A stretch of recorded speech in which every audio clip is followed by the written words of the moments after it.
রাহুল সিনহা পশ্চিমবাংলার রাজনীতিতে একজন বিরলতম ব্যক্তি, যিনি নবার বা তার বেশি ভোটে দাঁড়িয়েছিলেন। 40 বছরের রাজনীতি কেরিয়ারে নবার ভোটে দাঁড়িয়ে তিনি প্রতিবার হেরেছেন। দল যখনই তাকে কোনো সভায় ডেকেছে, কোনো মিটিংয়ে ডেকেছে, কোনো জায়গায় স্থান দিয়েছে, স্পোক্স পার্সনের দায়িত্ব দিয়েছে, তিনি খুব সুন্দরভাবে সেগুলো পালন করেছেন। যে রাজনীতিতে যে সয় সে রয়। আপনি যদি রাজনীতিবিদ হন তাহলে আপনাকে ধৈর্য ধরতে হবে, অপেক্ষা করতে হবে, দলের প্রতি আনুগত্য দেখাতে হবে। তৃণমূল কংগ্রেস যখন অবাঙালি দিয়ে ভরে দিচ্ছে, তৃণমূল কংগ্রেস যখন পশ্চিমবাংলার ভয়েস, বাঙালির ভয়েসটাকেই মেরে ফেলছে, বিজেপির জন্য পজিটিভ আমি বলবো যে 3জন বাঙালি মুখ অন্তত পাঠিয়েছে। রাজনীতির একটি বিষয়কে তুলে ধরবার জন্য, রাজনীতি যে ধৈর্যের জায়গা, রাজনীতিতে যে সয় সে রয়, সেটা আজকে প্রমাণিত হলো বিজেপি নেতা রাহুল সিনহার সাংসদ হওয়ার বা মনোনীত হওয়ার সম্ভাবনাকে কেন্দ্র করে। তার দল বিজেপি রাহুল সিনহাকে রাজ্যসভায় পাঠাবার সিদ্ধান্ত নিয়েছে। রাহুল সিনহাকে পাঠাবার যে সিদ্ধান্ত বিজেপি নিয়েছে, এটা কিন্তু কিছু লেসনও আগামী দিনে যারা তরুণ প্রজন্মের নেতা, আমি তাদের জন্যই এই ভিডিওটা করছি। যারা অল্প বয়সী বিভিন্ন রাজনৈতিক দলের যোগদান করেছেন, নেতৃত্ব দিচ্ছেন, অনেক সময় হতাশ হয়ে যান যে আর কিছু হলো না, এত পরিশ্রম করি, দল আমাকে পঞ্চায়েত সদস্যও করলো না, কাউন্সিলর নির্বাচিত করলো না, এমএলএ নির্বাচিত করলো না। কেউ আবার হতাশ হন যে নির্বাচনে জয়ী হতে পারছি না, দলের শক্তি নেই, জয়ী হতে পারছি না। রাহুল সিনহা পশ্চিমবাংলার রাজনীতিতে একজন বিরলতম ব্যক্তি, যিনি নবার বা তার বেশি ভোটে দাঁড়িয়েছিলেন। আমি যতটুকু মনে পড়ছে, 9বার লোকসভা বিধানসভা মিলে 9বার বিধানসভায় দাঁড়িয়েছিলেন। 40 বছরের তার রাজনীতির কেরিয়ার। এই 40 বছরের রাজনীতি কেরিয়ারে 9বার ভোটে দাঁড়িয়ে তিনি প্রতিবার হেরেছেন। এমনকি গতবার যে আসনে তিনি হাবড়ায় দাঁড়িয়েছিলেন, সেটা এতটাই বিজেপির জন্য ইতিবাচক আসন ছিল, সেই আসনেও কিন্তু রাহুল সিনহা অল্প ভোটের ব্যবধানে পরাজিত হয়েছেন। এর আগে জোড়াসাঁকোর মতন আসনেও তিনি কিন্তু জয়ী হতে পারেননি। উত্তর কলকাতা লোকসভা কেন্দ্রে দাঁড়িয়েছেন, কখনো কখনো মেদিনীপুরে দাঁড়িয়েছেন, বারবার পরাজিত হয়েছেন রাহুল সিনহা। এবং রাহুল সিনহার এই পরাজয়ের ইতিহাসকে সামনে রেখে বিরোধীরা কটাক্ষ করত। এক সময় তৃণমূল আর বিজেপি যখন একসাথে লড়াই করেছে, তখন বামেরা কটাক্ষ করেছে রাহুল সিনহার পরাজয়কে কেন্দ্র করে। আবার পরবর্তী সময় যখন বিজেপি তৃণমূলের থেকে সরে এসছে, বা তৃণমূল আর বিজেপি সেপারেশন হয়েছে, আলাদা আলাদা লড়াই করছে, তখন বিজেপি দলের প্রার্থী হিসাবে রাহুল সিনহা যখন ভোটে দাঁড়ান, তখন তৃণমূলের তরফ থেকেও কিন্তু ব্যাপক প্রচার করা হয়, উনি তো কখনো জিততে পারেন না, উনি পরাজিত। এবং আমি যদি ভুল না করি, তাহলে গত 2021-এর বিধানসভা নির্বাচনে হাবড়ার পরাজয়ের পরে কিছুটা হতাশাগ্রস্তই তাকে মনে হচ্ছিল। কিন্তু এখনো রাহুল সিনহা দলের প্রতি আনুগত্য দেখিয়েছেন। একবারই উনি একটুখানি, আমার মনে হয়েছিল যে যেন একটু অন্য ভাবনা বা একটু থোড়া হাটকে এরকম ভাবনা করছেন। সেটা 2021-এর বিধানসভা নির্বাচনের কিছু আগে একটু ভিন্ন সুরে কথা বলছিলেন। কিন্তু তারপরেও আমি বলবো যে দলের প্রতি আনুগত্য তার অটুট ছিল। 40 বছরে একটা রাজনৈতিক কেরিয়ার, কম নয়, বিরাট। রাহুল সিনহা কে দল রাজ্যসভায় পাঠাচ্ছে, এটা ভীষণ বিজেপির জন্য ইতিবাচক আমি মনে করি। বিজেপি দল কিন্তু ধীরে ধীরে কয়েকটা জিনিস বুঝতে পারছে যে অরাজনৈতিক ব্যক্তিদেরকে খুব বেশি নির্ভর করে লাভ নেই। অনন্ত মহারাজকে যেভাবে মানে প্রার্থী করা হয়েছিল, সেইবারই শ্রমিক ভট্টাচার্যের প্রার্থী হয়ে যাওয়ার কথা ছিল, কিন্তু বিজেপির একটা অংশের চাপে, আমি আর নাম বলছি না কারণ আমি প্রায় সব রাজনৈতিক দলের শত্রু, ফলে আমি সেই নেতার নাম বলছি না, তার চাপেই কার্যত কেন্দ্রের বিজেপি নেতৃত্ব অনন্ত মহারাজকে পাঠিয়েছিলেন শ্রমিক ভট্টাচার্যের পরিবর্তে।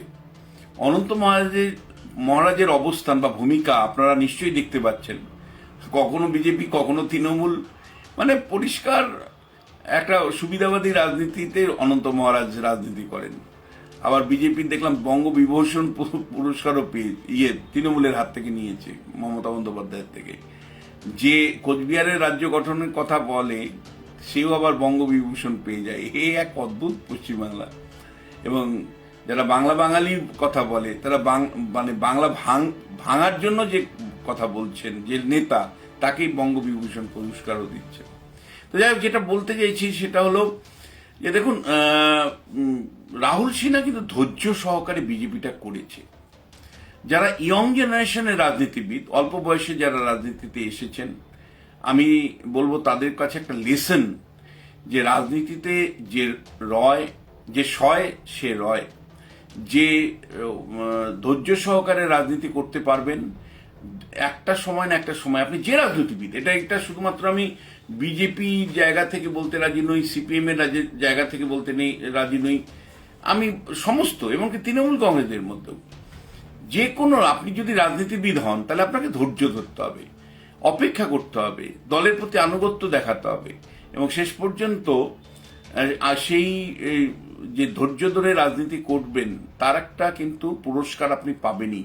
রাহুল সিনহা যেভাবে 40 বছর ধৈর্য সহকারে বিজেপির রাজনীতি করেছেন, বারবার পরাজিত হয়েছেন, আমি যতটুকু জানি 9 বার পরাজিত হয়েছেন, তারপরেও রাহুল সিনহা কিন্তু বিজেপি ছেড়ে চলে যাননি, বা একেবারে অবসাদগ্রস্ত হয়ে পড়েননি, বা বাড়িতে বসে থাকেননি। দল যখনই তাকে কোনো সভায় ডেকেছে, কোনো মিটিংয়ে ডেকেছে, কোনো জায়গায় স্থান দিয়েছে, স্পোক্স পার্সনের দায়িত্ব দিয়েছে, তিনি খুব সুন্দরভাবে সেগুলো পালন করেছেন। আর রাহুল সিনহার আরেকটা গুণ আমি বলবো, সেটা হলো ব্যক্তি রাহুল সিনহাকে আমার সুযোগ হয়েছে কিছু কিছু সময় ইন্টারাক্ট করবার, কথা বলবার, খুব বেশি হয়েছে তা বলবো না, কিন্তু কখনো কখনো হয়েছে।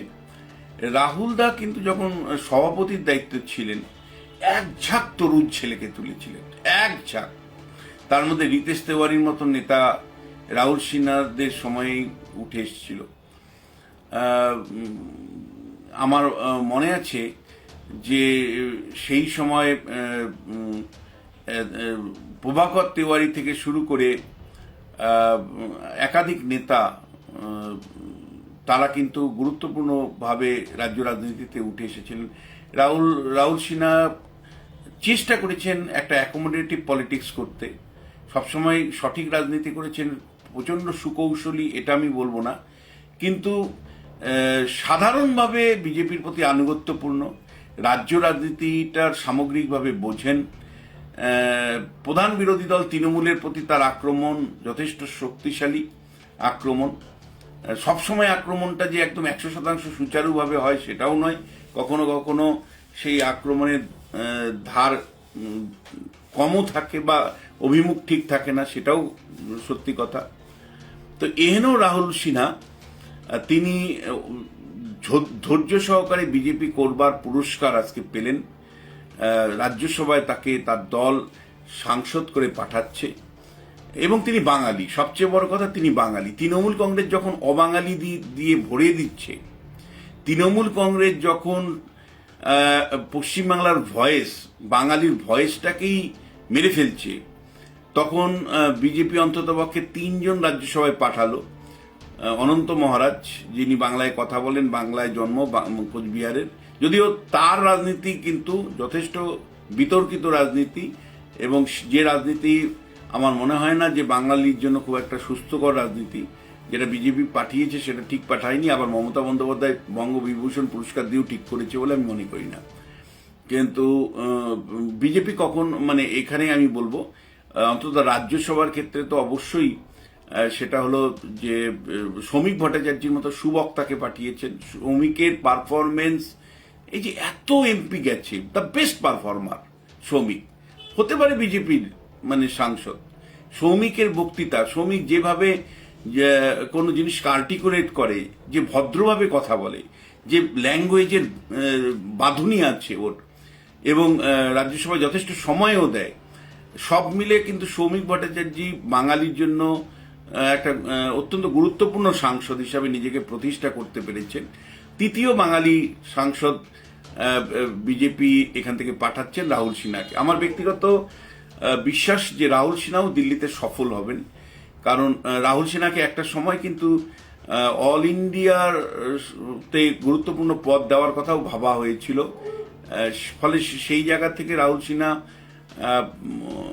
কানেক্টিভিটি কিছুটা আছে, একেবারেই নেই তা নয়।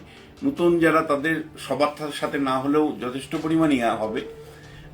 হিন্দিতে উনি অন্ততপক্ষে বিষয়গুলো তুলে ধরতে পারবেন, ইংরেজিতে ততটা দক্ষ নন, শ্রমিকও ততটা ইংরেজিতে দক্ষ নয়, কিন্তু ইংরেজিতে তারা বিষয়বস্তুটা তুলে ধরতে পারবেন, যেটা বিজেপির জন্য পজিটিভ। আমি বলবো যে তিনজন বাঙালি মুখ অন্তত পাঠিয়েছে, বা এই পশ্চিমবাংলাতে যারা প্রতিদ্বন্দ্বিতাও তাদের হয়ে করেছে সবার মানে প্রায় সবাই এখন বাঙালি।